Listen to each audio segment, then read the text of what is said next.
maximum extension of elbow and wrist. We're going to go into maximum lateral rotation, horizontal abduction, and then up 45 degrees coronal abduction. Everything is pushing in opposite direction. So the heel is pushing forward, sacrum is pushing back, coccyx is down, crown of the head is up, palm is pushing away.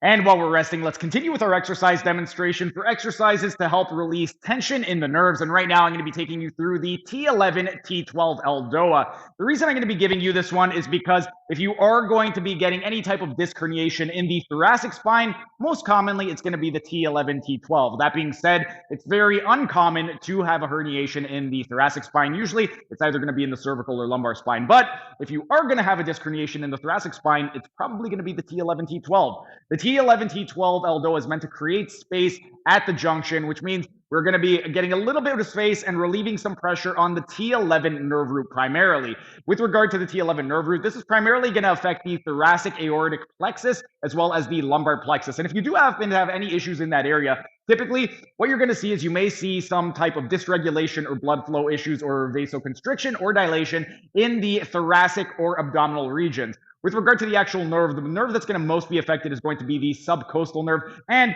ways in which this can manifest if you do have compression at the T11-T12 is you may experience a little bit of pain in the lower abdominals or weakness in the lower abdominals, and you do have the potential for some sensory changes in the groin area specifically. But if you do happen to have any of those issues, the T11-T12 ELDOA would be the exercise you would want to perform. And with regard to the setup position, we want to be in a seated position.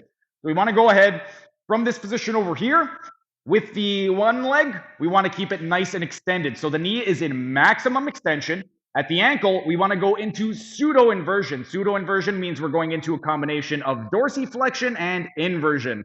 Then we want to go into medial rotation by pointing those toes in.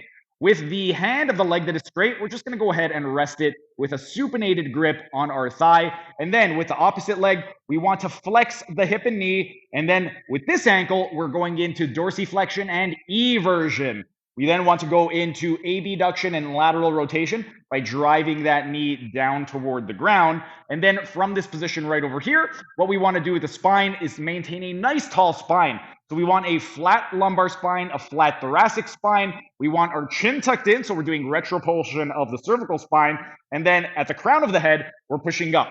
We're basically doing axial traction. So we are actively tractioning by pressing the sacrum down into the floor and pressing the crown of the head up toward the ceiling.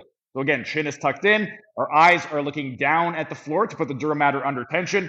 And then last thing that we want to do is with the arm, maximum extension of the elbow and wrist, maximum external rotation. We're going to go into horizontal shoulder abduction and then bring it up 45 degrees. And then the arm is pushing on that 45-degree angle. So the palm is pushing away from our body. So quick recap, full extension of knee, pseudo inversion by going into dorsiflexion and inversion, go into medial rotation, rest the arm on the thigh, retroversion of the pelvis or a posterior pelvic tilt, flat lumbar, flat thoracic, coccyx is pushing down, crown of the head is pushing up, retropulsion of the cervical spine by tucking the chin in. Our eyes are looking down at the floor to put the dura mater under tension. With the opposite leg, we have flexion of hip and knee, dorsiflexion, eversion, abduction, lateral rotation, maximum extension of elbow and wrist. We're going to go into maximum lateral rotation, horizontal abduction, and then up 45 degrees coronal abduction. Everything is pushing in opposite direction. So the heel is pushing forward, sacrum is pushing back, coccyx is down, crown of the head is up, palm is pushing away, and we are going to maintain that position for 1 minute. If you happen to have any issues with regard to anything that we discussed, so if you happen to have anything with regard to any type of blood flow issues in the thoracic or abdominal region, any type of vasoconstriction, dilation, or if you have weakness or pain in the lower abdominals, go ahead and give the T11-T12 ELDOA a try. That's it for this. During the next rest period, I'm going to be showing you one for the lumbar spine, and we're going to be doing the L4, L5 ELDOA. But for right now, our rest period is up. It is time for set number 8. That was just a tiny taste of what can be found in my members only section. If you enjoyed it, become a member for only $5 a month to get access to hundreds of member only videos.